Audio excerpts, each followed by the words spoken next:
It's time for a Humans in Tune conversation with Darren on 93.9 Mike FM. Holy cow, that was loud. I got hot mic today, boys and girls. It is time for another Humans in Tune with 93.9 Mike FM. Darren Burgfeld with you here. And just around the corner as we kick off September, Underground Jazz will be kicking its season off down at Scout Hall in downtown Cape at 420 Broadway. Presented by Abstraction Spirits and loaded with musical delights to give your tasty treats to your eardrums. And this first one that we're kicking the season off with, bringing in Andrew Bender's Conspiracy Deliriacy. And you may have never heard of him. You will now, because we're going to talk it up. In the studio with me, I have Andrew Bender. Sir, it is lovely to have you. Thank you so much for having me. His face may be familiar to those of you who have been to our Underground Jazz series. You've been a staple in the stable of musicians that have been playing, and an incredible one at that. We appreciate your talents every time that you're in town.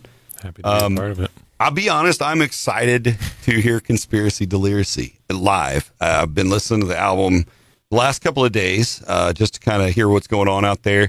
I just kind of dig the whole bass where you're coming from. Musically, it's awesome, but I want to talk a little bit about the album. But first off, Underground Jazz, like I said, you've been a part of it since pretty much its inception. Mm-hmm.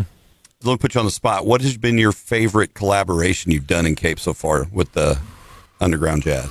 I mean, I think they've all been kind of cool in their own way. The one with Jay Webb was a great thing to be a part of. That was a part of the Jazz Festival, SEMO Jazz Festival as well. Jay Webb, trumpet player for Wolfpack, Corey Wong, who's a part of Wolfpack. But Jay, he's super fun, and he really brought stage presence, and we did some funky stuff, so that was really cool. It's also cool working with Felipe. He's got his ties to Brazil, right? So he brings a lot of that Brazilian music to what we've done, like Ana Catarina. She's coming back this year. Cool.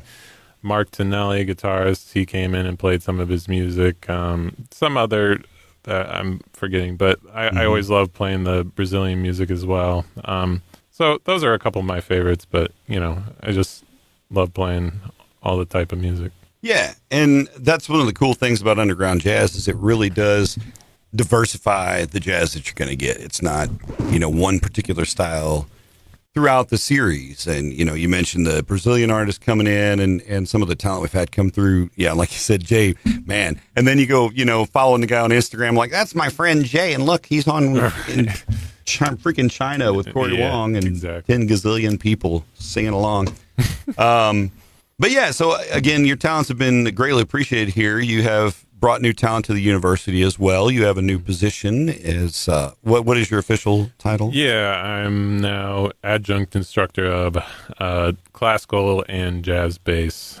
So I'm teaching both classical lessons on upright bass and jazz bass lessons and electric bass. So all things bass, I like to say. All things bass, yeah.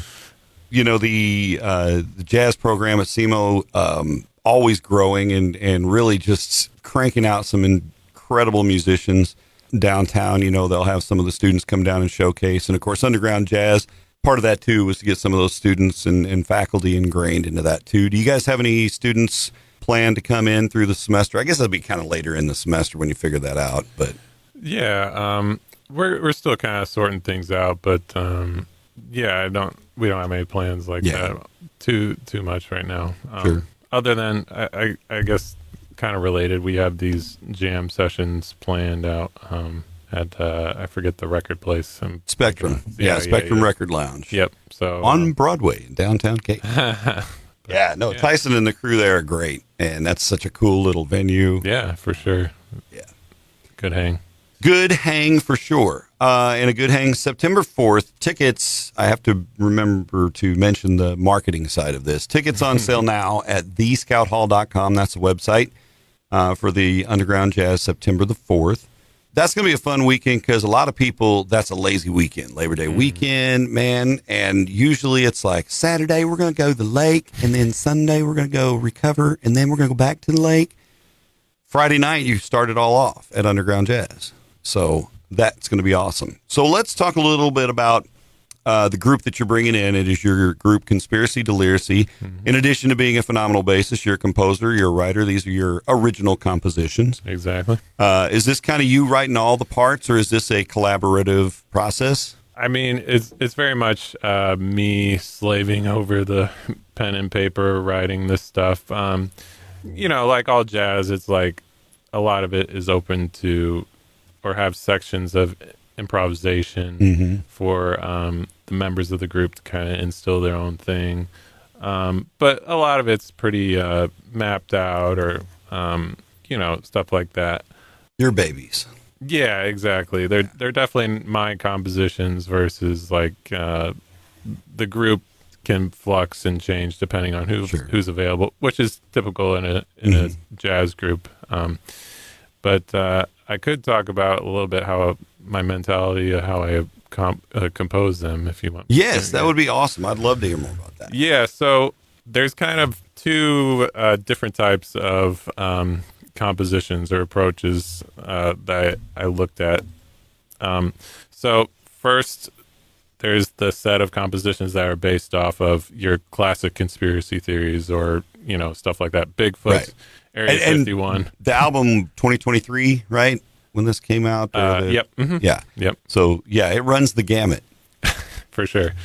So, yeah, the first category, your classic conspiracies. And then the second category is conspiracy theories about musicians. And so some of the titles, and straight up, the conspiracies are just the titles of the tunes. So Right. just getting It doesn't leave, well, what's the second to last track? Avril Lavigne is dead, or Yes, Avril is yes, dead. Yeah. Yes, exactly. Doesn't leave a lot to the imagination as to what that one's about. Yeah, so like that one, Avril Lavigne, it's about her, people think she has a doppelganger and she is dead. I mean, similar to like Paul McCartney. They have the same thing about Paul McCartney. People just copy and paste kind of thing. But some of the other titles are like Katy Perry is a lizard person and can shapeshift. Beyonce is a part of the Illuminati. Stevie Wonder, he's not actually blind and he's just been faking it this entire time. Yeah. So what I did with those is I take their music and then I twist it and flip it and mangle it to fit my own kind of narrative, my own kind of thing. In the same way a conspiracy theorist might. I should say also, I don't believe any of these. It's just... Yeah, you'll notice, and I thought perhaps I should have some aluminum foil down here just in case, but it's not Coast to Coast AM. It's just Humans in Tune, so you're safe. Funny story, my music was actually played on Coast to Coast. I wanted to ask, because I was actually going to intro the show as like Art Bell or something and just be goofy about it, but I was like, no, I don't know how. He introduced Stevie Isn't Blind. He was like, by Andrew Binder's Conspiracy, delicious or something. Like Delicacy or something. Yes, exactly. Yeah. That's what he said. And I was like, oh no, but it was pretty great. But hey, man, you made the cut. That's one to put on the wall right there. Yeah. Anyway, so the way I went about composing those tunes about the musicians is I took their music and I mangled it into my own kind of thing. In the same way a conspiracy theorist takes information and then changes it to fit their own kind of narrative. So pulling the red string and making it into a whole new creation. So when you're listening to Stevie Isn't Blind, you'll hear elements of Superstition. You'll hear elements of Sir Duke. You'll hear I Wish, his classic tunes, but maybe they're upside down or maybe they're in a weird time signature. Cool. Stuff like that. So it's kind of, both tickles your love for pop music and love for these classics, which I do love them as well, but also gives them more of a depth and more of a weirdness. Yeah, dude, it's I'm kind of I've never been much of a conspiracy theory guy. I find them fascinating to read. I don't fall into the factuation of them, but same, but they're fun to read. Just like I like the cartoon show Gravity Falls. I don't know if you ever, dude. Yes, all that's a great show. Day. Yeah, love that show. So that whole thing, that definitely intrigues me, especially, of course, with the musician theories there. Birds are actually drones. Yeah. So what was the how did you how did you, with the ones that weren't about the musicians, right? How did you write those, or how did you feel the composition come through? Yeah, that's a great segue. So like a lot of those I tried to harken back to or connect them to some sort of traditional jazz element or like some staple in jazz in some way. You know, some of them it's just I wrote them a certain way or whatever, and that's how they came out. But Birds Aren't Real, for instance, the main crux of the tune is based on a Charlie Parker, composition called Ornithology, which is ornithology is the study of birds. And Charlie Parker was also known as Charlie Bird Parker. So it's kind of like this homage to the jazz tradition. Oh, I should say also, it's based on this tune in what's called a contrafact, which it uses the same chord changes as ornithology. And that's a very common jazz thing to do, like take the chord changes and write a new melody on it. Similar to, there's a bunch of pop songs, maybe, you know. Well, the four chords of awesome, right? Yes, exactly. Yeah. You know. Yeah. That video. Yeah, exactly. You can go down that rabbit hole and get all the earworms at once. Yeah, so, you know, nothing's truly original or whatever. But, sure, yeah. That's a whole other conspiracy, right? Yeah, exactly. Bare Naked Ladies said it's all been done. But then on top of that, with Birds Aren't Real, I tried to quote every bird song, like actual bird song, into the melody. Songs about birds, like Blackbird, Freebird, you know, into like this free introduction kind of thing on kind of all into it. And yeah, it turned out into like one of my favorites that was on the record, a beautiful rendition. And that's cool. Yeah, that's how I went about that. Yeah, I love it. It's like alphabet soup for musicians. Exactly. Yeah. Very cool. Anything on the horizon now? Of course, new gig, right? Teaching and you commute. We just talked about that before we hopped on air. So you've got full days every day. I mean, as far as being able to write new stuff, it's been a few years, right, since you did that stuff. But I'm sure you've been working here and there. But what's that look like for you? Yeah, I mean, like yesterday I was teaching till 9:00, and then today I got up at 6 a.m., drove down here, taught a couple of classes.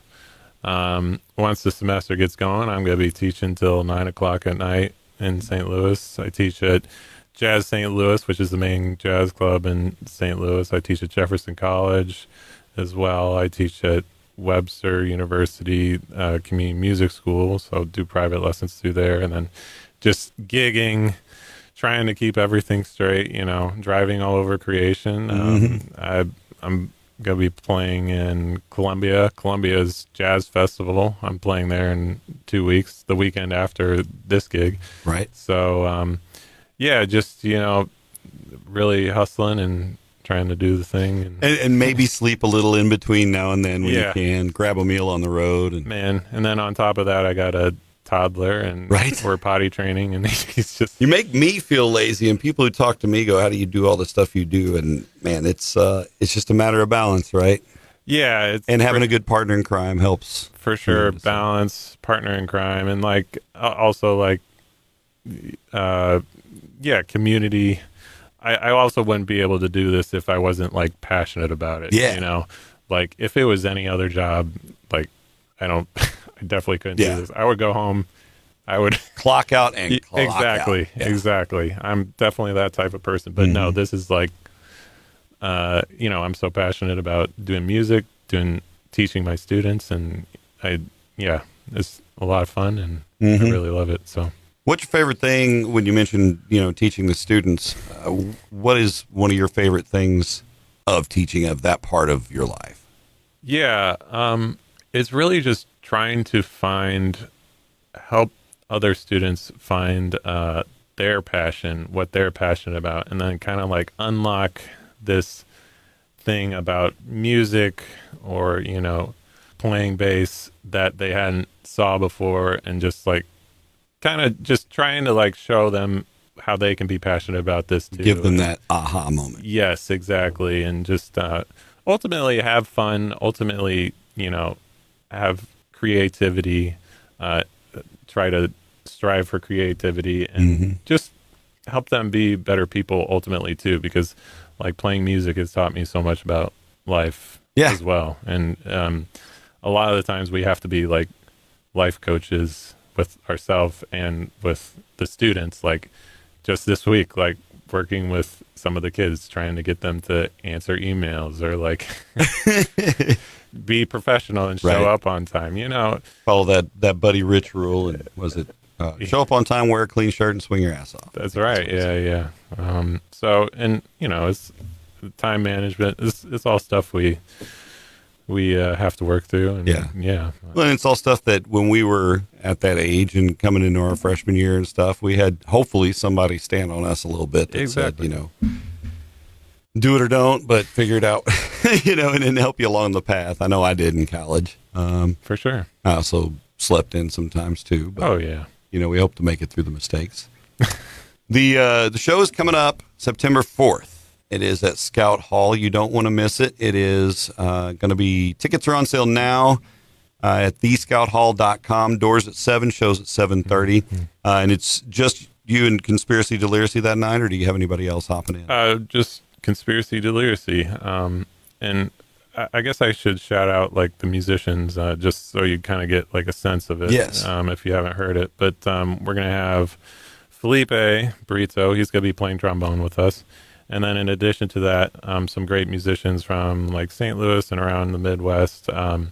August Frisbee on saxophone and woodwinds, Greg Weiss on trumpet, Greg Dallas on guitar, Kurt Reeder on keyboards. He was on the original album. And then Ben Dickey on drums. So it's a big group. Got some good stuff. Some skillful folks. Yeah, for sure. Oh, yeah. And that's honestly like the Underground Jazz Series and knowing the calamity of, you know, not everybody's played together before, especially when there's that guest musician, and knowing you probably had a rehearsal maybe that afternoon if you're lucky, especially given everyone's schedule, because nobody on here is only a professional musician, just probably the one showing up, and even they're doing a bunch of stuff too. So. Right. And it's presented by Abstraction Spirits, so a little shout out to Abstraction Spirits because I like whiskey and they make good stuff. So. They definitely do. They're awesome. They're a good fit for the underground jazz, and I mentioned this at the last single thing because one of the cool things is when they do their labels, it's always an artist that does the art for the label, and it's the artist tries to embody the spirit of the liquor within the art. So it kind of partners in with the whole artistry of underground jazz as well, I think. I love that. Yeah. Well, Andrew, I appreciate you coming in today, man, and chatting it up. We look forward to, of course, as we get into the semester, we'll talk more about, you know, SEMO jazz things that are coming up as well. Yeah. You guys that come out local for the Underground Jazz Series, don't miss the SEMO jazz studies and the lab band and studio band and everything that they're doing too, because those concerts and, like you said, supporting those upcoming musicians, those young musicians that are trying to find their aha moment, and hopefully, you know, you get a chance to catch those and support them. So, good stuff. Definitely. They're doing some great things at SEMO, so you don't want to miss that. And 100%. Super excited to be here next week and play for you guys. Awesome. Well, thanks again for coming in today and giving me a little piece of your precious time to chat things up. Yeah. It's Friday, September 4th at Scout Hall. You can grab your tickets again at thescouthall.com. Be sure to follow on social media and go out there on Spotify and go listen to the album, Conspiracy Deliriacy, and dig in. Yes. Kick it off. I think the first track's the Sasquatch track, if I remember. Yep. So, you know, you'll kick it off kind of a local vibe with Sasquatch. Southern Illinois, man, they're big Sasquatch folks. Oh, really? Too. Yeah. You need to do some jazz gigs over in Shawnee National Forest, and Sasquatch might show up. You never know. Yeah. May have a glass of wine with My guest today is Andrew Bender. Andrew Bender's Conspiracy Deliriacy, September 4th at Scout Hall. Don't miss out. We will see you then, and thanks for tuning in. For today's Humans in Tune, I'm Darren. See ya. Thanks for catching this Humans in Tune conversation with 93.9 Mike FM. Find previous interviews on our Facebook page, or you can listen via our podcast at 939mikefm.com.